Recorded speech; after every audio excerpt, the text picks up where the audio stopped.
There's one. I'm sorry. Of course, I forgot. What happens if you guys pick the right choice? I mean, what happens at that point? What is this new energy? What happens when Kali Yuga ends, and you're back down to the first Yuga? I talked about the age of Aquarius, but it represents something that's more powerful than that. First of all, there's going to be a mass ascending of souls that have been here for thousands of years that should have been ascended, because there's going to be an awareness, the energy that comes down, that raises their awareness, raises their energy, raises their vibration, will be then enough for them to understand enough to be brought back up there where they belong. So, I mean, I would say, there's going to be a lot of lost lives. There's going to be ascended lives. You'll understand more of that and not feel that you've lost somebody. It's a group of people, a large group of people. But not in a bad way. It's going to be a good way. This is not their ending. This is their ascension, because they've been here so long. Souls. And it also it's kind of weird the way time works in other dimensions. It is done at one time, but then it also bleeds out. We do it, they do it at one time. Shiva does that. He would prefer doing that than doing the destruction. And then because after of course after all the souls and the human souls are drop back down and or back up, then he's the god of destruction and creation. He destroys to create new, and then he creates the landscape for the creator that then come down and put in civilization. So that's what Shiva does. That's what I know him as. I mean, again, I don't want to be disrespectful to the Hindu religion and what they believe Shiva is, and that is what I know him as being. And he is there. It's and again, the name is irrelevant to the fact that is the deity, or that is the type. What do you guys call it? Call it the archetype of the energy that comes and does something. So for me, it's easy for me to say Shiva, and because also my name is Shambhu and represents that same thing, but an earthly expression of it. So so he would rather just come down and create or ascend, and then what happens then is that the energies of Shakti and Saraswati, those two feminine energies, again, I'm representing it as within the Hindu religion as their namesake, because to me that is what is familiar right now. I can call it whatever you want to call it within your religion. Is just another version of the same thing. If it represents the same concepts, if it starts representing different concepts, then it's not. Do you have Saraswati in your? She is the goddess, so she is the angel. Whatever you want to call her, of higher learning, education, in a sense where music, creativity, the arts. The expression of the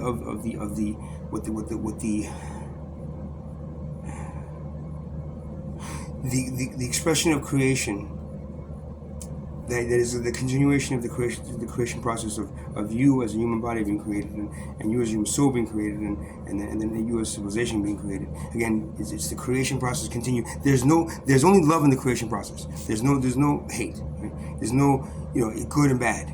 There's only love. It's when it becomes the human, consciousness, then this fight happens. There's no good and bad in other higher dimensions, except for the parasitic dimensions that are meant specifically to invade. They're like the mosquitoes, of the dimensions, to try to stop you from doing it, because you need to overcome them to then evolve to the higher levels. So you are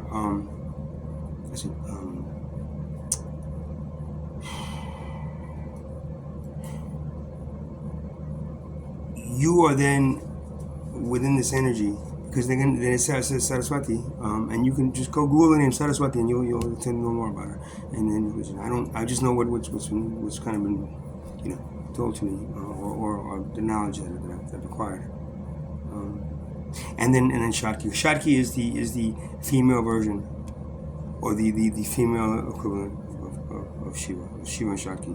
Shakti is Shiva is the god of destruction and creation. Shakti is the goddess of love and peace and communication and cooperation and all the things that we need as a civilization.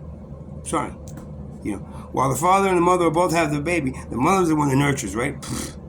If the father's really leading the thing, he's going to lead the kids into war, right? Which is what we have been in. And now we need to be. And now we're shifting to more of a nurturing energy, which then will help. See, that's what I mean. If you try to bring in a warring mindset into this new energy, the new energy will get away. It needs Saraswati, and it needs Shakti. And it needs, Mother Mary, or it needs, Mother Teresa, or whatever you want to call the female deities within each of your practices, of your spiritual practices. It represents what needs to be guiding the civilization for an extended amount of time. Because no matter what, that ego-based warring energy. And when the Kali Yuga ends at one point, this time period ends after one. At one point, no other energy now. That's what we need. I don't know about that. And it's been a long time that you've been in that kind of warring, uncooperative mindset where you're not working with each other. And again, you look at civilization in the past that you've uncovered, and some of them were warring as well. But again, the communication level wasn't as there. Now you got this level of communication that you could be utilizing to bring everybody together. Instead, you put them apart again. You just separate them again. Why? Because it's easier to control them, as divided and fighting within each other. So, but then it's easier to control them for your own means, for your own selfish self-worth and profit and power and ego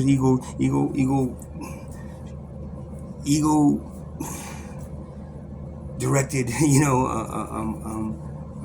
power that you possess, that you feel so proud, and that's what money gives you. That money is that protection. Yeah. So that's why it's a good seed. It needs to go away, or it's just going wiped out. Unfortunately, Saraswati and Shakti, they always get ready for it for this civilization, for this because there's other civilizations that they do that for, and it works. They get ready, and then again. It's everyone. What did I witness, or the I witnessed, and the probabilities that they were ready to go, and let's get it's like ready to, you're about to go in, and they redid the scholastic system, and you're coming in and you're doing it more nurturing and more, and you come in as what? What? Oh, they didn't make it. None of them. Oh, they all got left back. Shit, there's no kids left. Hopefully this time there will be, because that is the energy that you need, and guiding you through that time, and understanding that you don't have to just everybody on the planet has to turn Hindu. That's not the case. It's a representation of what Saraswati and Shakti represent. Shiva will be there as well, and Shiva represents the male energy, yin yang. Okay, it represents the two opposing forces of nature, or the things that are needed to be there. Working together, but if there's one that's more powerful than the other, then it becomes too lopsided. It doesn't mean that you don't have to be strong as a civilization, with that energy, but you don't have to be destructive. You can now work together like the rest of the universe works together. There is no Star Wars up there, man. The stars don't fight each other up there. The universe doesn't have fighting matches against with the planets and stuff. The only thing it's doing is throwing asteroids at you, giving you warning shots that if you don't change that, then you're not gonna survive. You understand? One way or other, you're not gonna survive. So that energy then represents the concept of the age of Aquarius. You know, the concept of with the yugas, it goes back to the first yuga. I forgot the name of it right now, but after the Kali Yuga is the last one. It goes back to the first one. The first one is one of nurturing, and it goes for a while, and then it goes. I mean, I don't know how long that this goes on for. I think it doesn't go on if the civilization survives, but if it goes on for a long time, the civilization survives. But in an extended amount of time, like like I know the yugas, and with the Hindus, they're like 625,000 years old. You know, it's that's the whole yuga. It's like, all right, but that's in the time span of a completed course. This is not a completed course. When the civilization ends, it's like the yuga ends. There's no after the civilization is wiped away.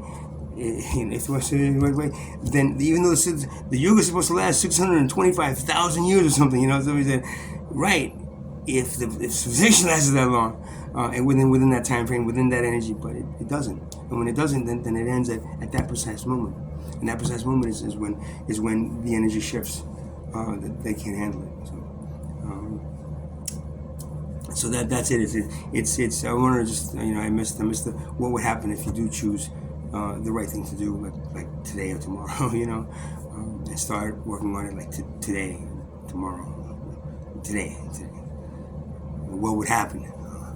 Then you would be in an age of enlightenment and prosperity and working together, getting in touch with the planet. All the things that you want like your children to do with your animals or something, all the things you teach you, get in touch with, nature and the other things that you want to do, but you can't do it because why? Because you're being pulled away from it. And you're allowing the profiting of this by certain individuals. Those individuals that are profiting from this are controlled by parasitic beings. I mean, that's the bottom line, because you cannot be at that level looking out saying my wealth creates all this poverty and be able and be good with it, unless you have that parasitic being inside you. So, if you do, and again, you're just putting on the wealth class. Oh no, well yeah, I am. If you know that your wealth creates poverty, then you should be stopping your wealth to rid yourself of this civilization of poverty. If I know that let's say, I don't know, this thing that I'm taking is causing my foot to go gangrene or something, or my foot to turn blue. Every time I take it, it's like after a while, it's like I should start taking this and helping my feet to get better. Now if it's the whole body, it's even worse, right? But you said, but how you got the whole body to be that, and the head just controls everything, and is able to control everything. But it's a diseased body, so eventually that body dies. If it was, the only way it would be diseased if we were working together, and within that system, there is no class system. There is no wealth, poverty, and wealth, middle class, poverty. There is none, because it will never last. It doesn't. If when there's a wealth class, it's always the head, and the rest of the body is diseased. If it's an equality based system, the whole body is working together, and it's healthy, and that's what you will be, and that it will last a very long time if that happens. Once you get past that understanding, and don't let this thing come up and control you, and basically guide your civilization into a warring, hateful, money-loving, wealth, how much is worth, wealth, kind of worth, kind of civilization that is irrelevant to the rest of nothing you do as a civilization, nothing. I mean, God damn it, you do nothing as a current civilization that the universe wants. That cares about. You think the universe cares about your insurance companies? You think the universe cares about your judges and lawyers? You think the universe that has created this entire place that you're able to exist in just a little piece of it? You think the universe gives a shit about your monetary system? It doesn't. Yet you completely continue doing it. For what reason now? To support a wealth class that is enslaving you? Really? Good job, guys. The universe is they're still doing it? Okay. Get all the asteroids, and this time no warning shots. Aim directly for them. Do you understand? If you cannot come into this new energy that's coming in, then you will not survive, period. You're not gonna like wear like, okay, maybe we wear these suits and we can, walk around with these little like like tiny homes over our bodies. Then the energy won't kill us. Yeah, well, all right. So that was last. That was the good choice. Number one choice. There's only one choice, right? One solution. Only one solution. The only one that does not have a monetary value in it, no monetary system, no inequality, no caste system, no wealth, middle class and poor. No one starving, no one homeless, nothing, none of that. Why would it be? The only reason there is because there's a wealth class. The only reason there is because there's a class system. If not, everybody would get what? When you're a baby and you get a crib, don't you get a crib? Imagine if you're a baby and you get a really nice crib, or this little like this little rock thing that they made for you. Every human being is to be treated equal,